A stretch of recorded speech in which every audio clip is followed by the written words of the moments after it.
we were picked up October 4th, and we came in it was called Große Hamburger Straße. It was like a collective building where they picked up all the people and put them in there. We had trucks waiting downstairs, and one from the Gestapo came to our apartment and sealed everything off, the doors and all, and see, we had to wear Jewish stars then already on our clothes, and if you was seen without the Jewish star, then they picked you up right away already before and sent you off. It was, or they would shoot you. And my girlfriend and I, we didn't look Jewish. We had blonde hair and blue eyes, and we walked in Berlin on Theresienstadt, that's a main street, with our Jewish star the first day, and the Germans looked at us and they said, "Oh, girls, take that off, you don't have to wear that."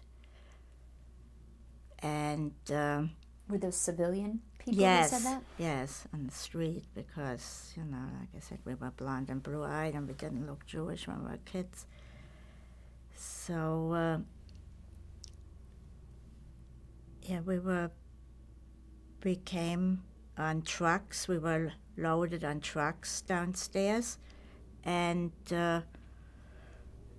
which were already filled up with people, and they brought us to Große Hamburger Straße, the collective building where they collected all the people. So if the Germans say today they didn't know it, it's impossible, because unless they had their eyes closed, because they saw that every day, how they picked up people, loaded them in trucks.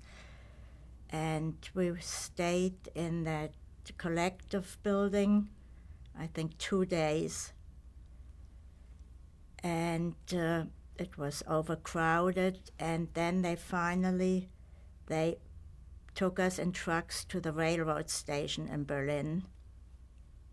And we get there, and we see on the station already feathers flying all over the station.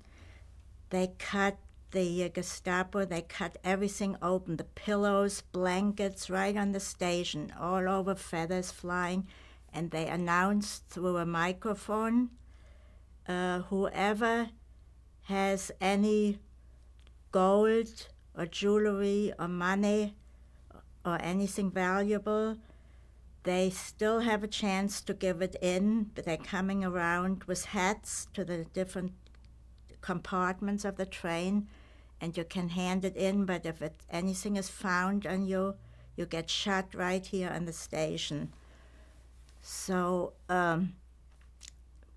before we came there, we had to give all our gold and jewelry and things like that, wedding rings, we had to give that already to the Germans. They collected everything already that's valuable before. And when I heard this announcement, I got scared, because I know my father had some money on him, and so I made him go to the toilet and throw it in the toilet and flush it in the train, because, you know, I got scared then when I heard that, and he did. So we came to Theresienstadt. I just want to take you back to Große Hamburger Straße. Yeah. And I wonder if you could tell us a little bit more, actually before that, when the Gestapo comes into your home, I wonder if you could just describe a little bit about the feelings you had when you were being taken away. I mean, that's what we heard, that they just come in your house and they walk around in your apartment, and they were nasty, and they said, let's go, hurry up. And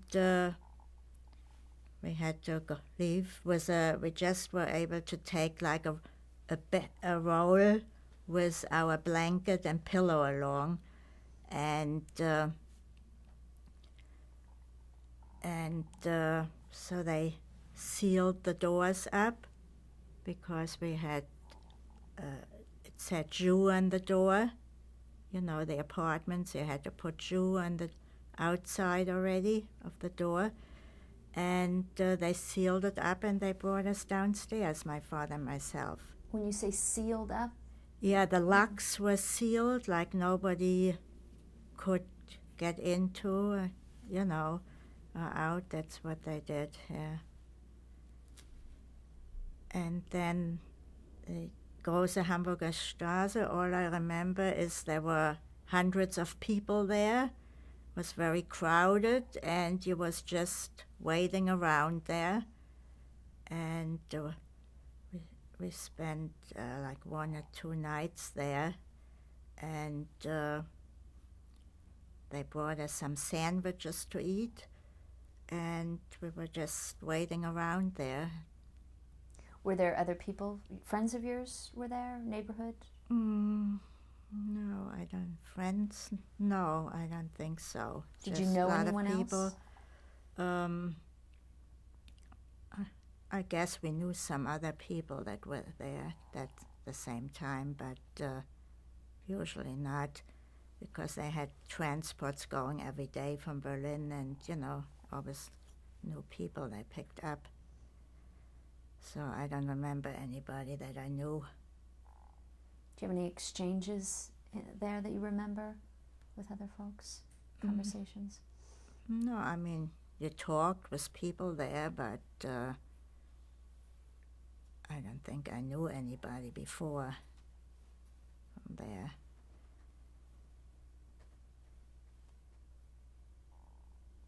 And then they took us to the station, and the trains were waiting there. And should I say that again? You don't have to, it's on the other tape. Yeah.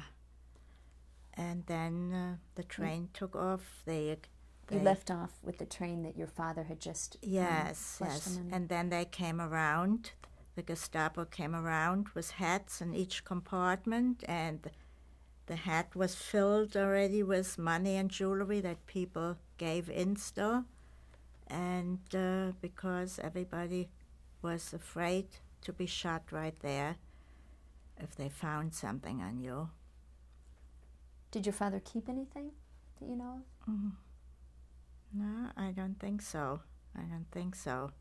Because, like I say, he flushed it in the I made him go to the toilet and flush it, what he had on him. How did he respond to your request?